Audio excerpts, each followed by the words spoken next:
کیوں ضروری ہے؟ اللہ کے رسول کا حلیہ پہچاننا اس لیے ضروری ہے تاکہ ہم کفر و شرک سے محمد رسول اللہ. كتاب الشمائل المحمدية للإمام الترمذي رحمه الله تعالى. كان رسول الله صلى الله عليه وسلم ليس بالطويل البائن ولا بالقصير. حضرت عبداللہ بن عباس نے پکڑ لیا. تم نے خواب دیکھا؟ ہاں. اچھا بتاؤ اللہ کے رسول کا حلیہ کیسے تھا؟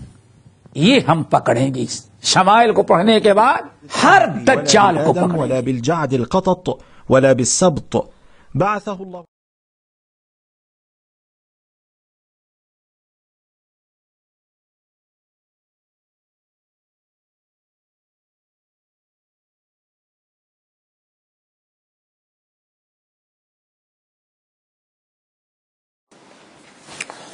بسم اللہ الرحمن الرحیم. اگلا باب ہے 47 یعنی 46 نمبر کا. بڑا اہم ہے، آج اس کی ضرورت ہے، اسی سے ہمارا عقیدہ منسلک ہے. آج کے لوگوں کی گمراہی اس باب کی روشنی میں دیکھیں. باب ما جاء فی تواضع رسول اللہ صلی اللہ علیہ وسلم. نبی صلی اللہ علیہ وسلم کی تواضع، ان کے ساری سادگی اور عاجزی کا بیان.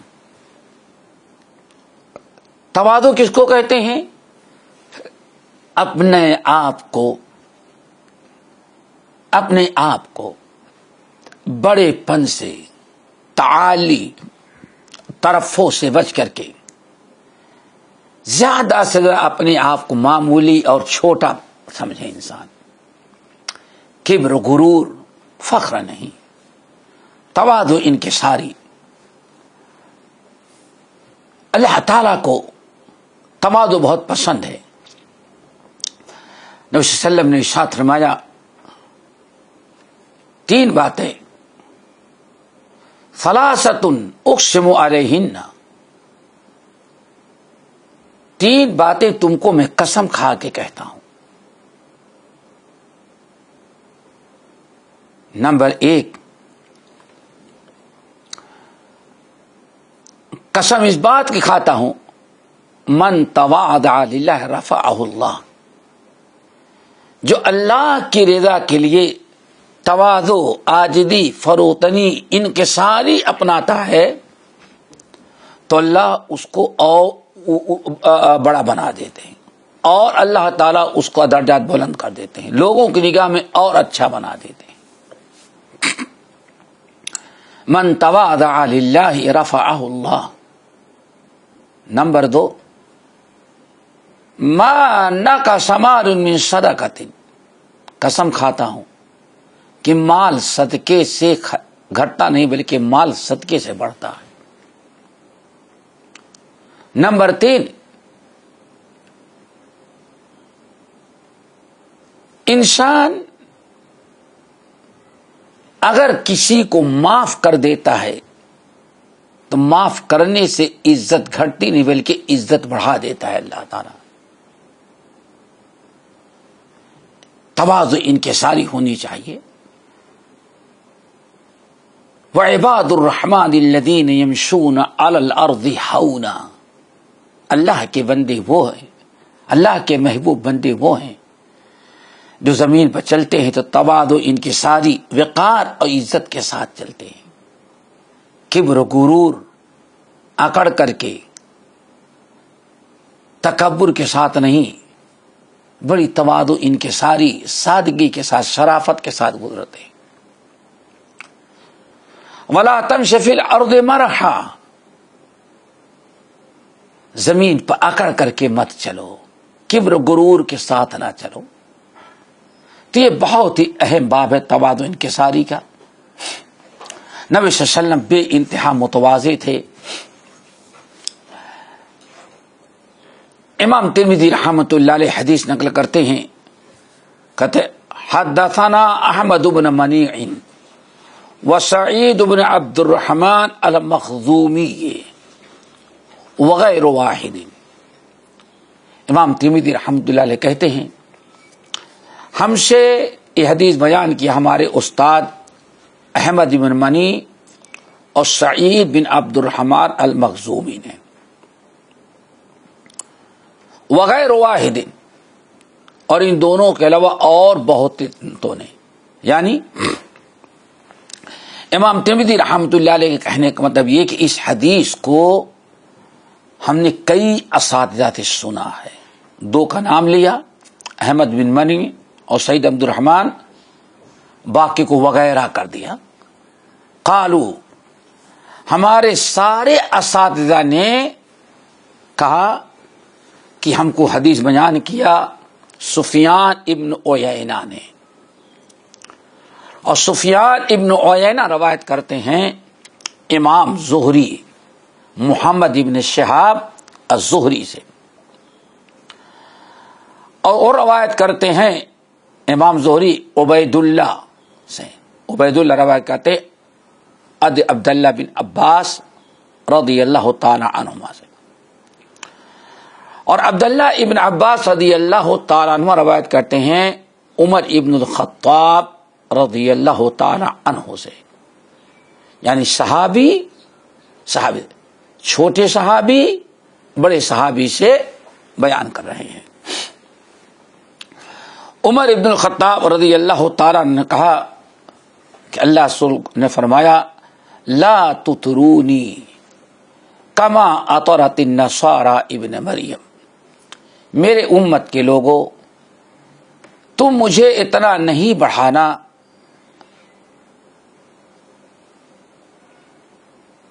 جیسے عیسیٰ علیہ الصلوۃ والسلام عیسائیوں نے عیسیٰ ابن مریم کو بڑھا دیا۔ عیسائیوں نے عیسیٰ علیہ الصلوۃ والسلام کو بہت ہی زیادہ غلو ان کے بارے میں کیا اور ان کو بہت بڑھا دیا۔ تین فرقے ہیں یہ عیسائیوں کے، ایک تو یہ ہے کہ عیسائیوں کی ایک بڑی جماعت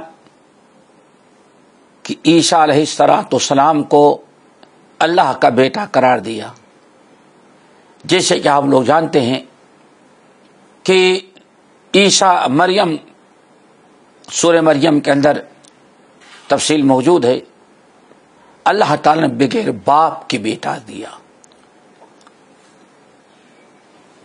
ان کا کوئی باپ نہیں، اللہ تعالی نے اپنے کلمہ کن سے پیدا کیا۔ عیسائیوں میں جب علم ختم ہو گیا، جہالت عام ہوئی، تو عیسیٰ علیہ السلام کی الفت محبت اور عظمت میں ڈائریکٹ اللہ تعالیٰ کا بیٹا بنا دیا، وہ ابن اللہ ہے، نعوذ باللہ من ذلک۔ قرآن پاک میں بہت سارے مقامات پر اس کی تردید کی۔ ہم مسلمانوں کا عقیدہ ہے کلمۃ اللہ ہیں، روح اللہ ہیں، رسول اللہ ہیں، لیکن ابن اللہ نہیں ہے، اللہ کے بیٹے نہیں۔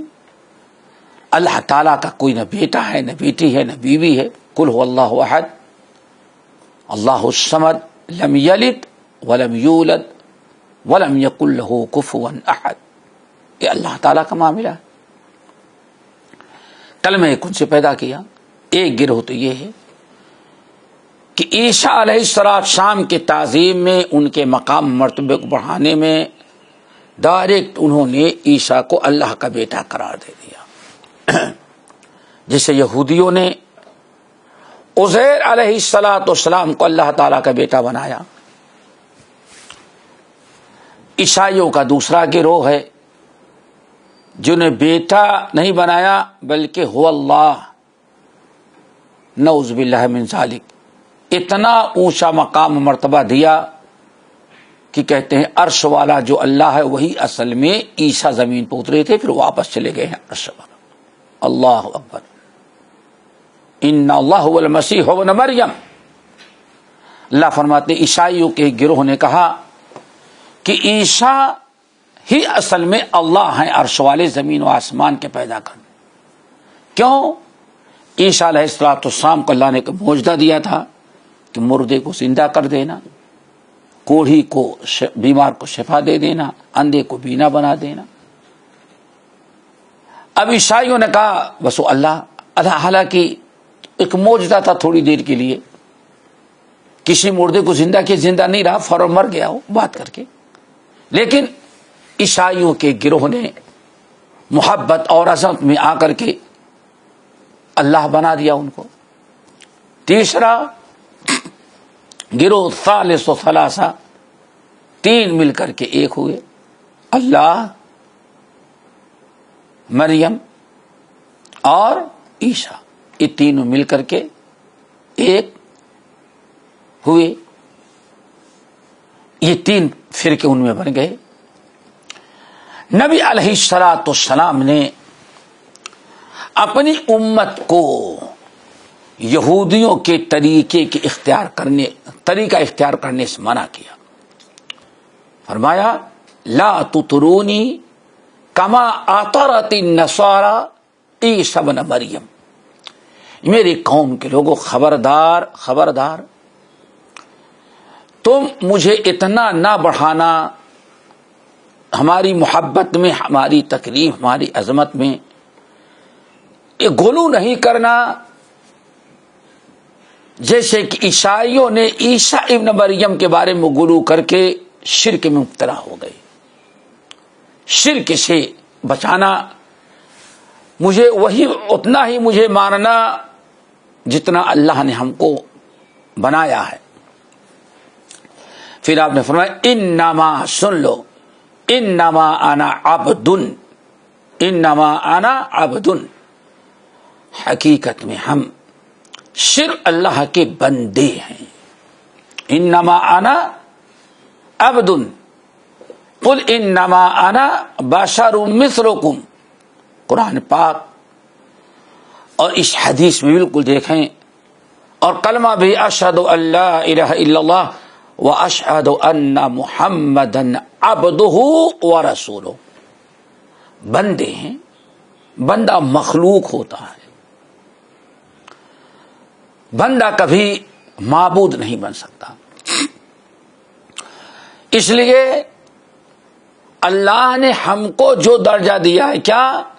اللہ کا بندہ ہوں اور اللہ کا رسول ہوں، بس تم اتنا ہی کہنا، کیا کہنا؟ فقولو، ہم کو جو پکارنا تو اتنا ہی، کیا؟ عبداللہ و رسولہ، یہ تمہارا عقیدہ ہونا چاہیے کہ محمد صلی اللہ علیہ وسلم اللہ کے بندے ہیں اور اس کے رسول ہیں۔ اسی لیے ہمارا جو کلمہ ہے اشہد ان لا الہ الا اللہ واشہد ان محمدا رسول اللہ، واشہد ان محمدا عبدہ ورسولہ، عبد اور رسول، اور یہ دونوں لفظ بہت بامعنی ہیں۔ پہلا معنی عبد ہیں، پوری کائنات میں آپ سے زیادہ اللہ تعالی کی بندگی کرنے والا کوئی دوسرا نہیں۔ عبداللہ، عبد، بندگی کرنے والا، اللہ کی عبادت کرنے والا۔ تو سب سے بڑا عبادت گزار اللہ تعالیٰ کی عبادت کرنے والا محمد صلی اللہ علیہ وسلم ہے۔ بس ابھی اتنا ہی ایمان رکھنا چاہیے اور اسی پر اتفاق کرنا چاہیے۔ ورسولہ، اور دوسری چیز محمد صلی اللہ علیہ وسلم اللہ کے رسول ہیں۔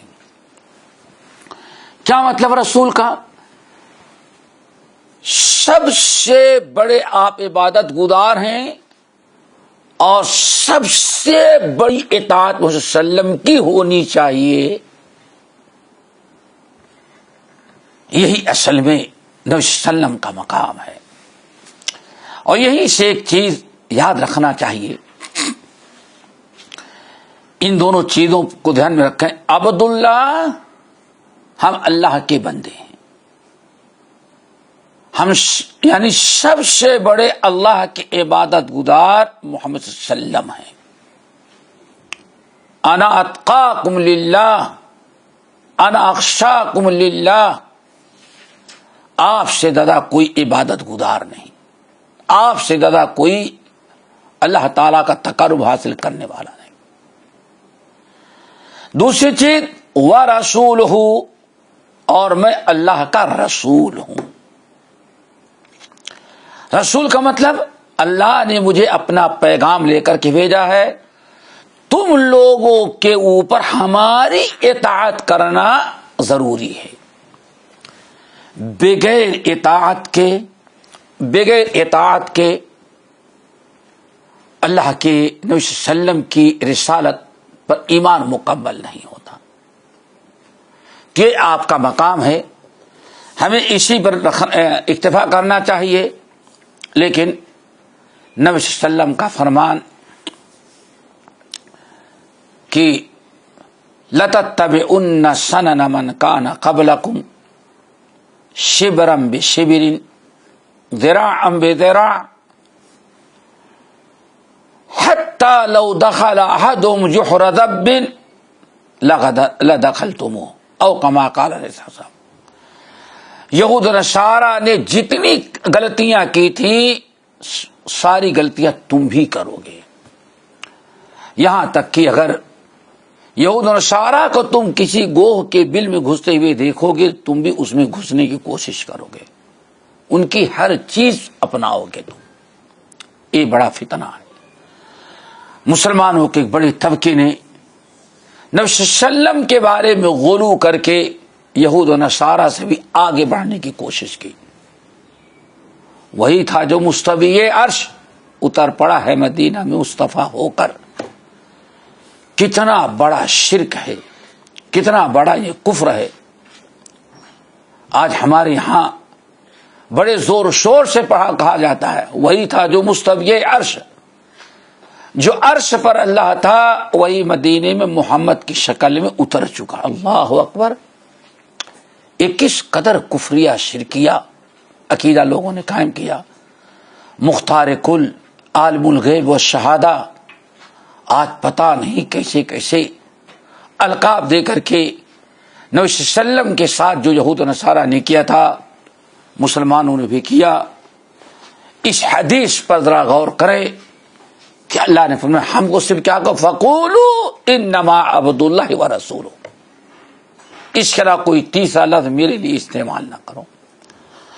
آج ہمارے ہاں پتہ نہیں کیا کیا الفاظ اور القاب دیے جاتے ہیں کہ اللہ تعالی سے بھی اوپر بنا دیا جاتا ہے۔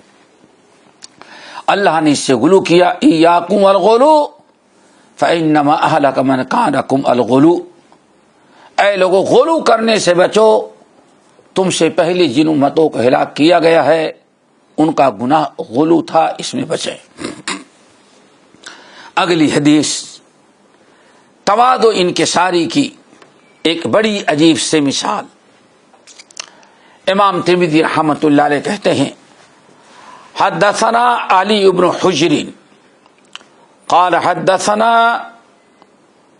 سوید بن عبد العزیز عن حمید عن انس بن مالک رضی اللہ تعالی عنہ ان امرأة جاءت الى النبي صلی اللہ علیہ وسلم فقالت له ان لي اليك حاجة فقال اجلسی فی ای طریق المدینة شئت اجلس الیک۔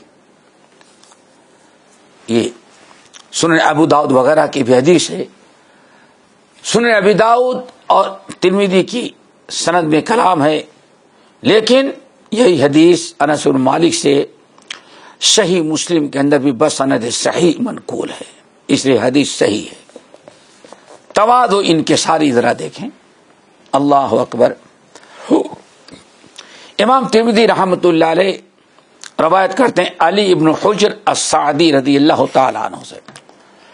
علی ابن حجر السعدی رضی اللہ تعالیٰ عنہ سے روایت کرتے ہیں اور وہ کہتے ہیں حدثنا سوید بن عبد العزیز، ہم سے حدیث بیان کیا سوید بن عبد العزیز نے، اور وہ روایت کرتے حمید بن عبد الرحمن سے ان انس بن مالک رضی اللہ تعالی عنہ، اور وہ روایت کرتے ہیں انس بن مالک رضی اللہ تعالی عنہ سے ان امرأة، ان امرأتن جاءت الى النبی صلی اللہ علیہ وسلم، ایک عورت نبی علیہ الصلاۃ والسلام کے پاس آئی. ان امرأتن جاءت الى النبی صلی اللہ علیہ وسلم، نبی صلی اللہ علیہ وسلم کے پاس آئی.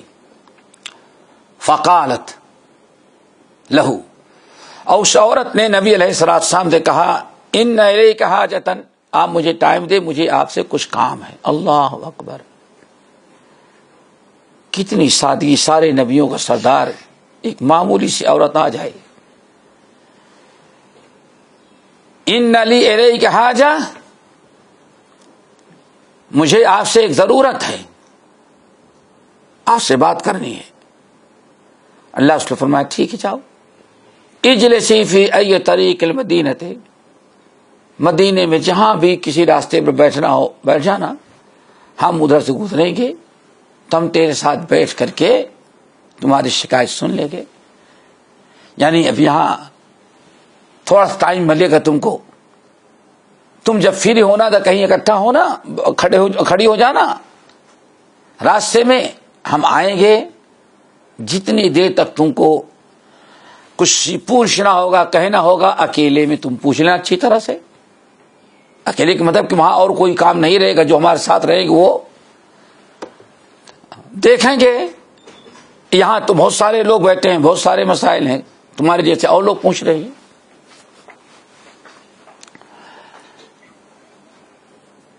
اس کے اندر یہ نبی علیہ السلام کی تواضع دیکھیں، ان کے ساری اللہ اکبر، اتنا اونچا مقام و مرتبہ، لیکن آپ ایک عورت کے لیے راستے میں کھڑے ہو کر کے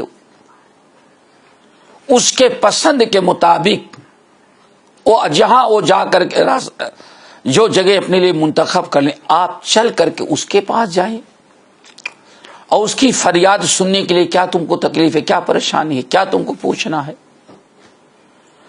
یہ آپ کے تواضع کی بہت بڑی دلیل ہے. مردوں کے لیے، عورتوں کے لیے، چھوٹوں کے لیے، بڑوں کے لیے، نوکر کے لیے، سب کے لیے ذرا دیکھو کس قدر آپ تواضع کے پیکر تھے. آپ نے اس کی دعوت قبول کی اور اس سے آپ نے بات کی. حدیث کے اندر آتا ہے، صحیح مسلم کی حدیث، کہ ان امرأۃ کان فی عقلها شیء، ایک عورت ذرا اس کی عقل بہت کم تھی، جس کہنے کی کمزور عقل، ہاف کیا کہیں کہ پاگل. اللہ اکبر. وہ اللہ کے رسول کے پاس آئی، یا رسول اللہ ان الیک حاجہ، مجھے آپ سے کچھ کام ہے. عارف یا ام فلان انظری فی ای سکک شئتی، مدینے میں جہاں بھی جس گلی میں تم رہتی ہو بتاؤ، ہم ادھر سے گزریں گے، تمہاری ساری ضرورتیں پوری کرنے کی کوشش کریں گے.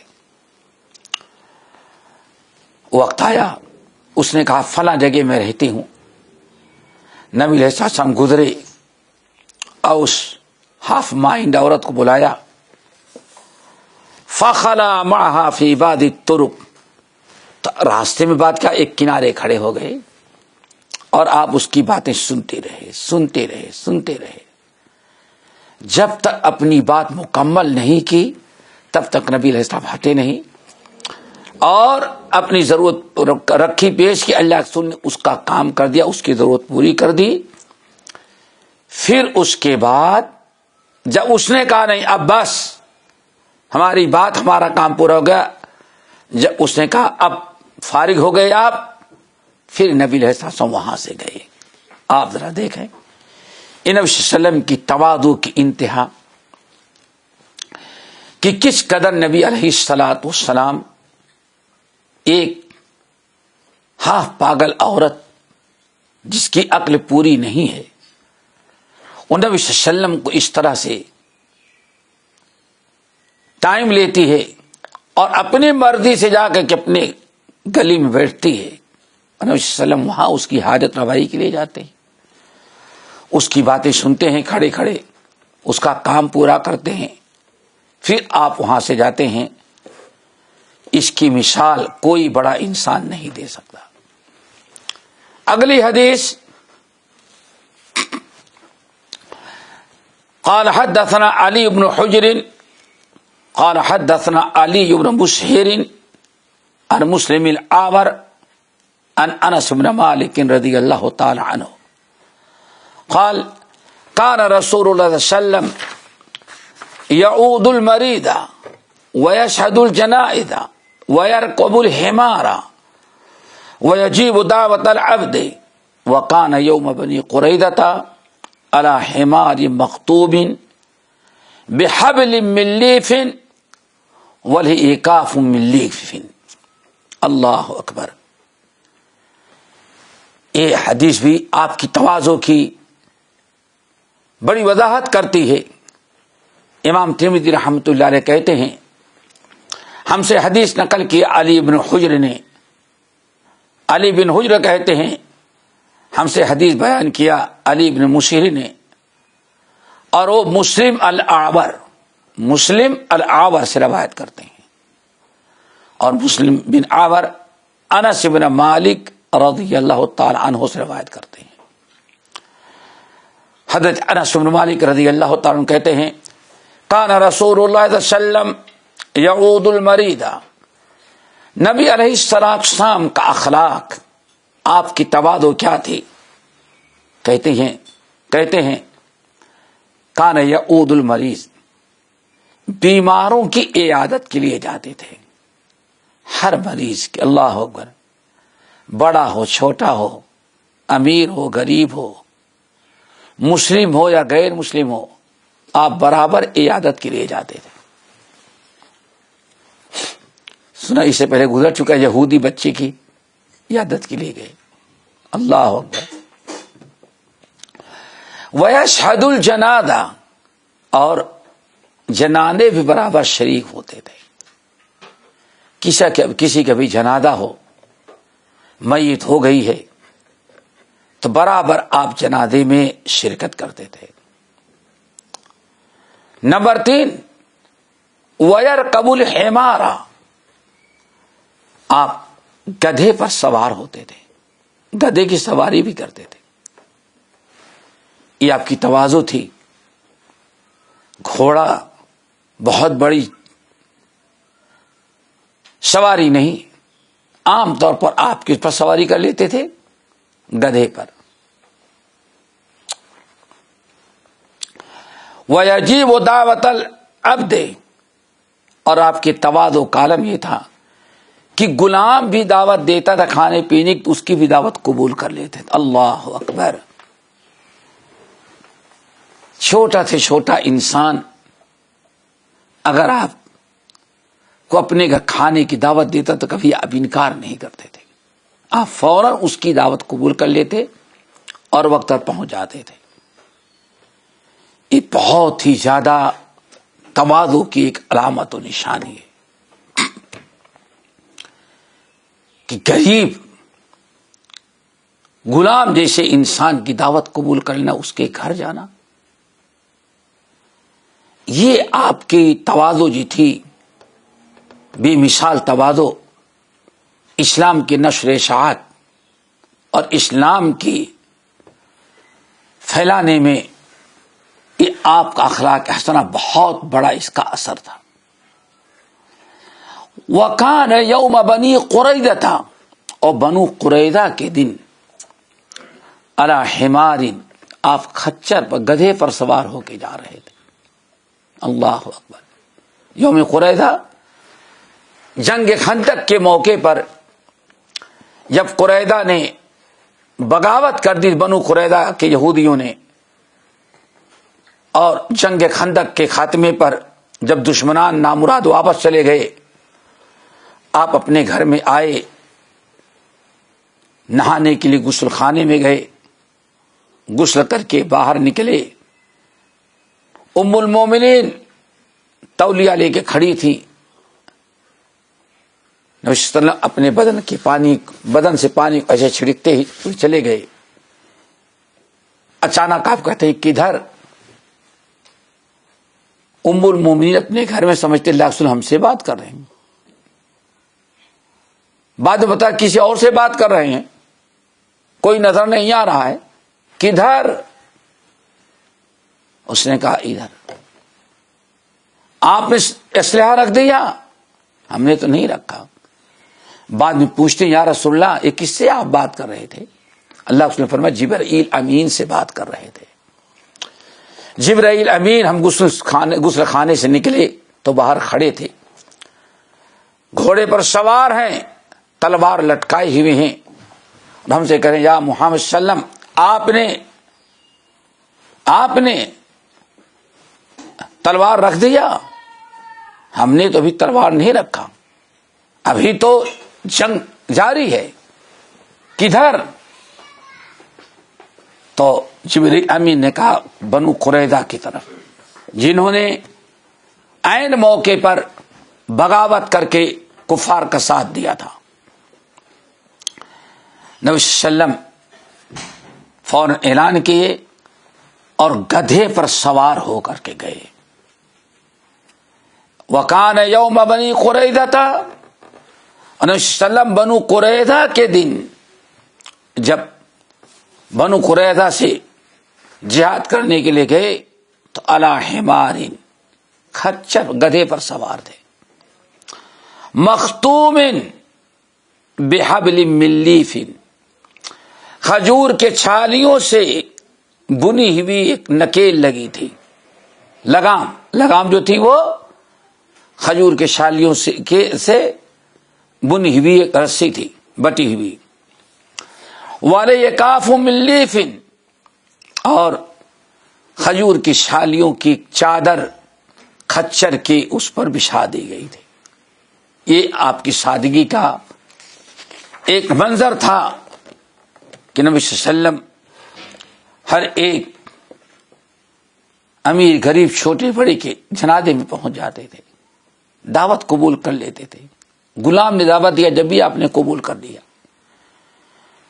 انکار آپ نے کبھی نہیں کیا۔ اور یہ اخلاق، اس سے انسان کی آپس میں الفت محبت بڑھتی ہے، کینہ کپٹ بغض و عناد دور ہوتا ہے۔ انسان ایسے موقع پر یہ جو اپنے اخلاق کا اچھے اخلاق کا استعمال کرتا ہے، یہ اس کے لیے بہت ہی بڑی عزت اور شرف کی چیز بن جاتی ہے۔ اگلی حدیث،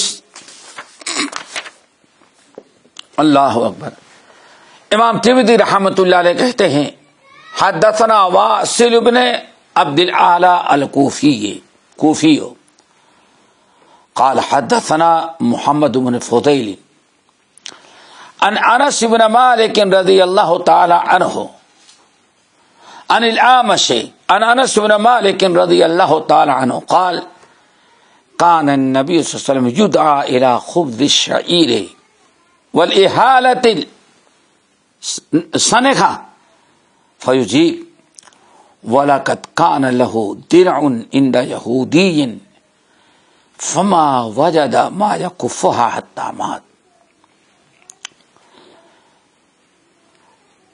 اس حدیث کو امام ترمذی رحمۃ اللہ علیہ اپنے استاد واصل بن عبداللہ الکوفی روایت کیا ہے، اور وہ محمد بن فضیل سے روایت کرتے ہیں، اور وہ سلیمان بن مہران اعمش سے، اور وہ انس بن مالک رضی اللہ تعالی عنہ سے کہتے ہیں کان النبی صلی اللہ علیہ وسلم یدعا الى خبز الشعیر والإہالة السنخة، نبی صلی اللہ علیہ وسلم کو دعوت دی جاتی تھی،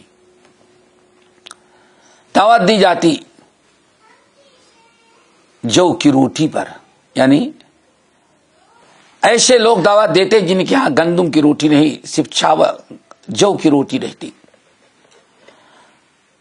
والإہالة السنخة، اور جو سالن ہوتا، سالن روغنی تیل کے ساتھ تو کہتے اس کے اندر سنخا تھا، یعنی اس کے اندر بدبو آتی رہتی تھی۔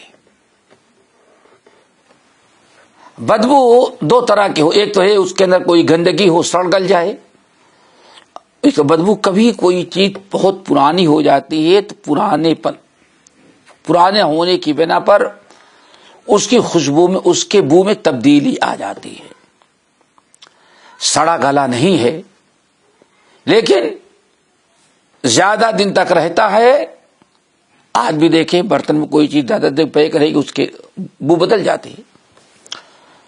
تو اس طرح سے اسلام کے پاس اتنی معمولی کھانے کی دعوت دی جاتی، جب بھی آپ دعوت قبول کر لیتے جاتے وہی جو کی روٹی اور وہی جو چٹنی سمجھیں، سالن سمجھیں، روغن سمجھیں، جس میں پرانا ہونے کی بنا پر ایک قسم کی باس آتی رہتی، آپ اسی سے روٹی جو کی روٹی کھا کے واپس آ جاتے۔ یہ آپ کی نہایت سادگی کی علامت تھی اور یہ آپ کا کردار تھا۔ اللہ تعالی ہم سب کو تواضع ان کے ساری اختیار کرنے والا بنائے۔ باقی انشاءاللہ اس باب کی کچھ حدیثیں اور رہ گئی ہیں۔ اچھا، وَلَقَدْ كَانَ لَهُ دِرْعٌ عِنْدَ يَهُودِيٍّ، نبی علیہ السلام کو ایک مرتبہ گھر میں اناج ختم ہو گیا تھا اور کوئی قیمت آپ کے پاس نہیں تھی کہ اناج و غلہ خرید سکیں، تو آپ نے ایک یہودی سے بات کی اور کہا کہ آپ اتنا غلہ ہم کو دے دیں، اتنا جو، اور میرے پاس پیسہ تو نہیں ہے، یہ میں آپ کی درع، یہ جنگی جو لباس پہنتے تھے، یہ درع آپ کو دے دیتے ہیں، آپ رکھے رہیں، جب بطور رہن کے جب میں قیمت ادا کر دوں گا تو اپنی یہ درع اٹھا لوں گا۔ انس بن مالک رضی اللہ تعالیٰ عنہ کہتے ہیں نبی علیہ السلام نے جو اناج اور غلہ یہودی سے لیا تھا رہن رکھ کر کے اپنی درع، آپ وفات پا گئے لیکن وہ درع دینے آپ آزاد نہیں کرا سکتے، انتقال کیے تو درع جو تھی وہ یہودی کی ہاں رہن رکھی ہوئی تھی۔ خلیفۃ المسلمین یا خلیفہ رسول ابو بکر صدیق رضی اللہ تعالیٰ عنہ نے جب خلافت سنبھالی تو اس یہودی کو پوری رقم دے کر کے زرہ آپ نے واپس لے لی۔ یہ بھی آپ کی سادگی کی علامت و نشانی ہے۔ اللہ تعالی ہم سب کو